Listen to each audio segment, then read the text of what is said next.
महावंश और दीपवंश, इन दोनों बौद्ध ग्रंथों में यह कहा गया है कि अशोक ने सम्राट बनने के लिए अपने 100 भाइयों में से 99 भाइयों को मार डाला था और सिर्फ एक भाई को जीवित छोड़ा था। भला एक ऐसा व्यक्ति जो अपने 99 भाइयों को मारकर सिंहासन पर बैठता है, उसके नाम के आगे हम द ग्रेट क्यों लगाते हैं? और पहले भी कई ऐसे साहसी व पराक्रमी राजा रह चुके हैं, लेकिन जब हम अतीत में महान सम्राटों की बात करते हैं तो उसमें सबसे पहला नाम अशोक का ही आता है। ऐसा क्यों है? और दीपवंश और महावंश में अशोक के बारे में की गई इस बात पर कितनी सच्चाई है कि उसने अपने 100 में से 99 भाइयों को मार डाला था? आइए समझते हैं आज की इस वीडियो में। अशोक मौर्य वंश का तीसरा और सबसे प्रसिद्ध सम्राट था। उसका जन्म 304 ईसा पूर्व पाटलिपुत्र में हुआ था। वह बिंदुसार का पुत्र था और चंद्रगुप्त का पौत्र था। अशोक की माता का नाम सुभद्रांगी था। अशोक की अनेक पत्नियां थीं, जिनमें देवी का नाम सर्वाधिक प्रसिद्ध था, जिससे महेंद्र और संघमित्रा का जन्म हुआ।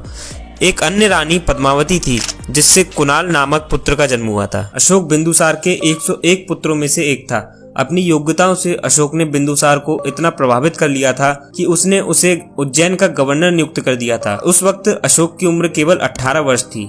इसके बाद बिंदुसार ने उसे तक्षशिला के विद्रोह को दबाने और वहां शांति स्थापित करने के लिए भी भेज दिया। इस प्रकार अशोक ने अपने पिता बिंदुसार के शासनकाल में ही अपने आप को एक योग्य, प्रतिभाशाली प्रशासक तथा सेना नायक सिद्ध कर दिया था। यह कहा जाता है कि बिंदुसार अशोक को शुरू से ही सम्राट बनाना नहीं चाहते थे। वे अपने सबसे बड़े पुत्र को सम्राट बनाना चाहते थे, लेकिन होनी में जो लिखा होता है वही होना होता है और अशोक ही आगे जाकर एक सम्राट बनता है। देखिए, जब हम किसी को महान बोलते हैं तो उसके पीछे कोई एक कारण नहीं होता है। इसी तरह अशोक की महानता के भी कई कारण हैं, जिसमें से एक है उसका महान साम्राज्य, the great empire of Ashoka. Ashok एक महान साम्राज्य निर्माता था। हालांकि अशोक को विरासत में ही एक पर्याप्त विस्तृत साम्राज्य प्राप्त हुआ था, लेकिन इस पर भी उन्होंने उसका और अधिक विस्तार किया। ये मैप अशोक के काल में भारत को दिखाता है। आजकल हम जिस अखंड भारत की बात करते हैं वो महान सम्राट अशोक के काल का ही भारत है। अशोक का साम्राज्य प्राचीन काल में सबसे विशाल साम्राज्य था। अशोक को सम्राटों का भी सम्राट, चक्रवर्ती सम्राट कहा जाता था। लेकिन अशोक ने केवल साम्राज्य का विस्तार ही नहीं किया, बल्कि उस साम्राज्य को राजनीतिक रूप से एक भी किया। अशोक ने पूरे साम्राज्य में एक भाषा और एक लिपि का प्रयोग किया। इस प्रकार भाषा और लिपि की एकता ने राजनीतिक एकता को सजीव बना दिया। अपने संदेश प्रसारित करने के लिए उसने स्तंभलेख, शिलालेख तथा स्तूपों की स्थापना करवाई, जो आज भी राष्ट्रीय निधि के रूप में माने जाते हैं। वह जीवन भर लोक कल्याण की भावनाओं से प्रेरित रहा और उसने अपना पूरा जीवन जनता की सेवा में समर्पित कर दिया। अशोक अपनी प्रजा को केवल साम्राज्य के नागरिक नहीं समझता था, बल्कि वह उन्हें अपने पुत्र के समान समझता था। उसने सड़कें बनवाई व कुएं खुदवाए तथा उसने न केवल लोगों के लिए बल्कि जानवरों के लिए भी अस्पताल बनवाए और यात्रियों के लिए सड़कों के दोनों ओर छायादार पेड़ लगाए। तथा अशोक का व्यक्तिगत जीवन काफी श्रेष्ठ था।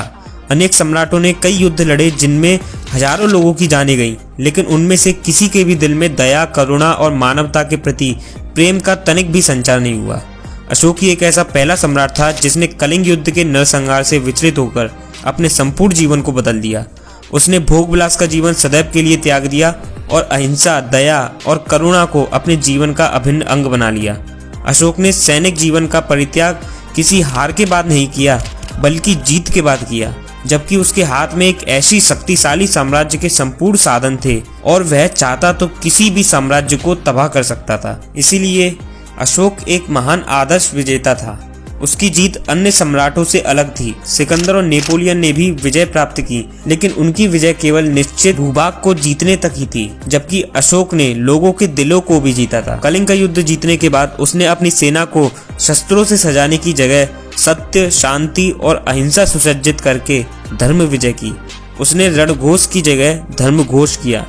लगभग पूरे एशिया में उसने अपनी धर्म विजय द्वारा लोगों के दिलों को जीता। अशोक के चरित्र की प्रमुख विशेषताएं उसकी धार्मिक सहिष्णुता, रिलीजियस टॉलरेंस की नीति थी। वह स्वयं बौद्ध धर्म का अनुयायी था, लेकिन उसने कभी अपनी प्रजा को बौद्ध धर्म को स्वीकार करने के लिए बाध्य नहीं किया। उसका शासनकाल वास्तव में धार्मिक स्वतंत्रता का काल था, जिसमें व्यक्ति को अपने धर्म पालन की छूट थी। अशोक अपने द्वादश शिलालेख में उल्लेख करता है कि केवल अपने धर्म का आदर और दूसरे धर्म का अनादर करना अनुचित है। दूसरे धर्म का भी आदर करना चाहिए। जो व्यक्ति अपने धर्म के प्रति भक्ति भाव से प्रेरित होकर अपने धर्म की प्रशंसा और अन्य धर्म की निंदा करता है, वह अपने धर्म को बहुत अधिक हानि पहुंचाता है। इसके साथ ही अशोक एक महान धर्म प्रचारक भी था। उसने अपने प्रयासों से स्थानीय बौद्ध धर्म को एक विश्व धर्म बना दिया। अशोक ने बौद्ध धर्म का प्रचार करने के लिए अपने पुत्र महेंद्र को श्रीलंका भेजा, जहां उनका पुत्र महेंद्र केवल 4 बौद्ध भिक्षुओं के साथ श्रीलंका में धर्म का प्रचार करने के लिए गया था और अपने साथ कोई सेना को नहीं ले गया था। वहीं जब कोई मुस्लिम शासक किसी दूसरे राज्य में धर्म का प्रचार करने के लिए जाते थे तो वे अपने साथ विशाल सेना को ले जाते थे और उस राज्य को लूटकर व उसके सभी मंदिरों को तोड़कर वहां विनाश मचाकर वहां से वापस आते थे। लेकिन अशोक के पास सारी शक्ति होने के बावजूद उसने ऐसा नहीं किया और अपने धर्म का प्रचार एकदम शांतिपूर्वक किया। इन सभी कारणों की वजह से अशोक एक महान सम्राट माना जाता है। लेकिन क्या अशोक अपने 99 भाइयों की हत्या करके सम्राट बना था? देखिए, इस तथ्य के बारे में इतिहासकारों का कहना है कि यह वैवाहिक नहीं है। उनका कहना है कि महावंश और दीपवंश यह दोनों बौद्ध ग्रंथ हैं और इसमें यह बात बौद्ध धर्म के शांति संदेश को लोकप्रिय बनाने और अधिक से अधिक अनुयायियों को लाने के लिए कही गई होगी, ताकि लोगों के दिमाग में यह विचार बन जाए कि कैसे इतना क्रूर शासक जो अपने 99 भाइयों को मार चुका है, बौद्ध धर्म का प्रचारक बन गया। इसलिए इस घटना के बारे में कोई ऐतिहासिक तथ्य न होने के कारण इतिहासकार इस घटना को गलत मानते हैं। तो दोस्तों, वीडियो आपको अगर पसंद आई है तो इसे लाइक जरूर करें। Thanks for watching this video.